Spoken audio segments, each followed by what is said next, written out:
Naaalala mo nung unang beses tayo nakita? Sa simpleng paglalakad, pauwi ng sabay.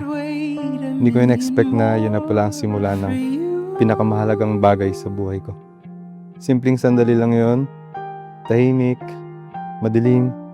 Ang naririnig ko lang ay ang mga hakbang natin habang naglalakad at mga kuliglig. Pero yun na pala ang unang hakbang ng ating kwento.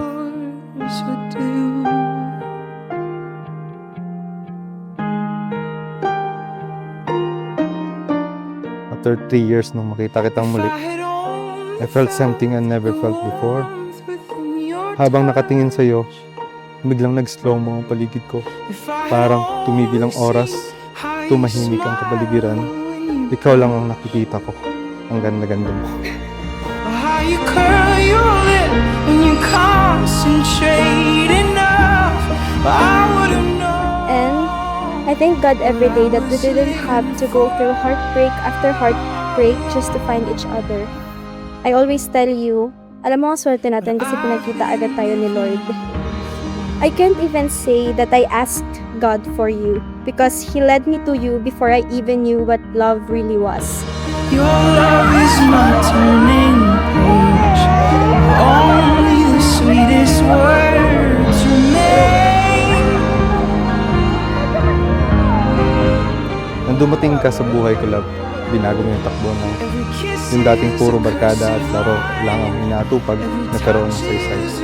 You are the reason my life found its purpose. Lagi ko sinasabi sa iyo na kung hindi ka dumating sa buhay ko, wala ako ngayon sa sitwasyon kung ano man ang meron ako. I surrender who I've been for who you are. Nothing makes me stronger than your fragile heart. If I had only felt how it feels to be yours, well, I would have known what I've been living for all along.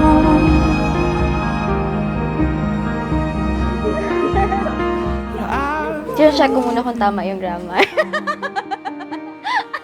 Hi, love. I can't wait to see you walk down the aisle today. Thank you for choosing me and for making my life so much better just by being in it. I hope these flowers make you smile and remind you how deeply loved you are. Don't worry, everything will turn out beautifully just like you. Let's just pray and trust today. I love you so much. Thank you, Lola. We're tethered to the story we must tell. When I saw you, Pangako ko na patuloy kitang mamahalin, hindi lang sa salita, hindi sa gawa, sa bawat araw, sa bawat sandali na tayo ay magkasama. Pipiliin kita, love ko, ngayon at magpakailanman. like a feather, bringing kingdoms to their knees. Sa huli, ang layunin ng kasal ay hindi lamang para maging masaya, kundi para tulungan ang isa't isa papunta sa kabanalan at sa Diyos.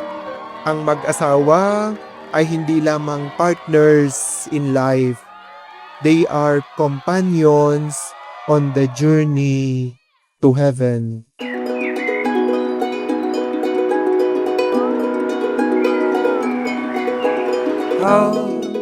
Clarice-Ann, bukal ba sa iyong loob ang pagparito upang makaisang dibdib si Henry na iyong pakamamahalin at paglilingkuran habang buhay? Opo, Pat. From this day forward, ikaw ang pipiliin ko. Hindi lang ngayon, kundi araw-araw ng buhay ko. Kapag kasama kita, pakiramdam ko buo ako. I found her.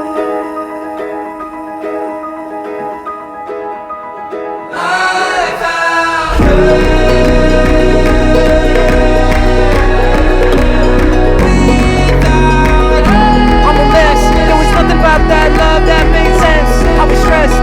I found her.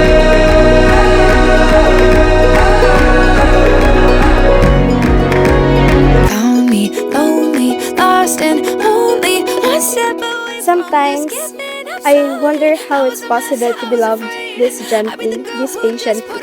Every day, parang tinetest ko pa kung gano'ng haba yung pasensya mo sa akin. And every day, you still choose to understand me, to choose me, and to love me the same. That never fails to amaze me. Know that love was real until I could hold you close. Let me dead in my eyes, dead till the day that I die. My only wish is that you outlive me. I just wanna feel Kasi I alive can't imagine a life without you. with you. But if life has other plans, know that I will find you in every lifetime. And I will love you in each one, just as deeply as I do now.